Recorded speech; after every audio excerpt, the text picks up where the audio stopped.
This is 5 on your side at noon. Focused on you. As we go on the air at noon, temperatures are already in the 90s in the bi-state. We are in a weather impact alert as dangerous heat settles back into the region. The heat index, what it feels like, will climb into the triple digits this week. Thanks for being here. I'm Kay Quinn. Make plans to spend at least a few hours in an air-conditioned environment this week. Meteorologist Jim Castillo is here with that weather impact forecast.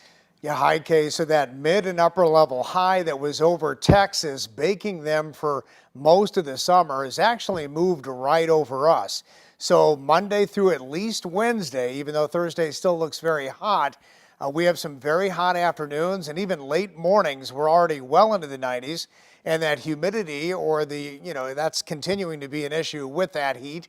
So hydrate, stay inside the air conditioning if at all possible. And the heat index, of course, look at this, just for today, well into the 100s from this afternoon all the way through this early evening.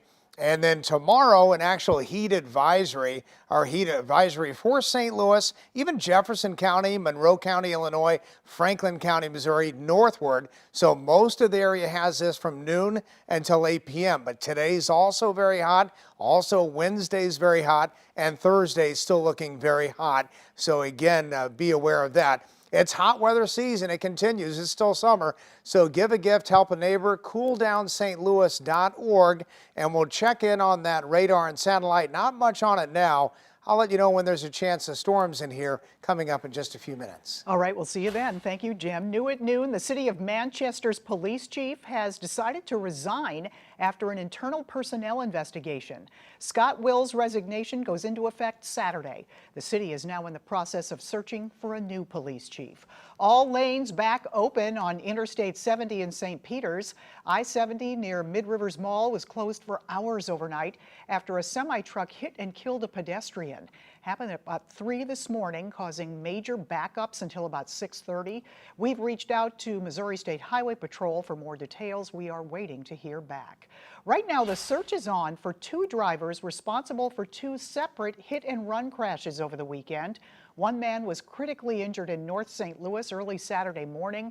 Just hours earlier in Valley Park, a mother of 5 was killed. Our Laura Barcheski spoke with the grieving family.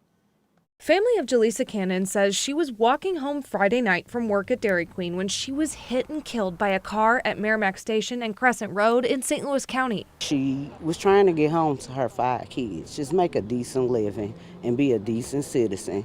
And for somebody to just take her life, hit her, and keep going like that, I don't know how you can go to sleep at night. Her cousin Natalie Dixon says everyone called her Lisa for short. She was funny, caring, and had a big heart. I love her to death, and I know she loved me. So why your family here love them. They released balloons in her honor Sunday night. I love you with all of my heart. St. Louis County Police say the driver who hit Lisa did not stay at the scene until help arrived, and they're still looking for them. I'm calling detectives every day until I get an answer. Are there cameras on that corner? Did anybody see anything? I'm calling every day until I get an answer. This is not going to go unnoticed. Hours later in St. Louis, Saturday morning, police say a man was hit crossing Natural Bridge near Belt Avenue by a white Hyundai SUV that also left the scene. If I'm out at 4:30 in the morning, if I'm going to my job, doing whatever, I should be able to cross the street safely, to some degree, regardless of where I want to cross the street. Crossing the road here at Natural Bridge and Belt Avenue already seems like a difficult task. Since we've been standing here for about 30 minutes, not once has the light changed or the walk sign turned on. The street's way too wide, it is way too fast, and yet we have to wait for another year for this transportation and mobility plan, when obviously what St. Louis County did, and if you drive here to St. Louis County, you'll see the improvements that they made around traffic calming, but you don't see it in the city. Reporting in St. Louis, Laura Barcheski, 5 on your side. And police are asking for your help. If you have any information about either incident, you're asked to call police or Crime Stoppers at 866-371-TIPS. You can remain anonymous. A man is dead after being shot near O'Fallon Park in North St. Louis. It happened around 8:45 last night on West Florissant, just across the street from the park. Several police officers responded to the area. The man was alive when officers found him. He later died on his way to the hospital. This morning, ex-Sangamon County Deputy Sean Grayson was in court. Last month, he was charged with first-degree murder and aggravated battery. Grayson is accused of shooting and killing Sonia Massey in her Springfield home. Grayson pled not guilty and remains in jail without bond. His pretrial hearing began at 9 this morning. Relatives of an injured Ferguson police officer are hoping to see his condition improve this week. Right now, doctors are slowly taking Travis Brown off of sedation. Brown has been in a medically induced coma for more than 2 weeks after he was tackled by a protester and suffered a serious brain injury. On Saturday, law enforcement and members of the community held a fundraiser for him and his family. Hundreds came to the Drink House in Pagedale for food, drinks, and a silent auction. All proceeds will help pay for Brown's hospital bills. General, just all around, I mean, you can see the outcome. Great dude, great father, very loving dude, always smiling, so, it's contagious when you see him. So far, a GoFundMe has raised nearly $150,000. If you'd like to help out Officer Brown and his family, we have a donation link under this story.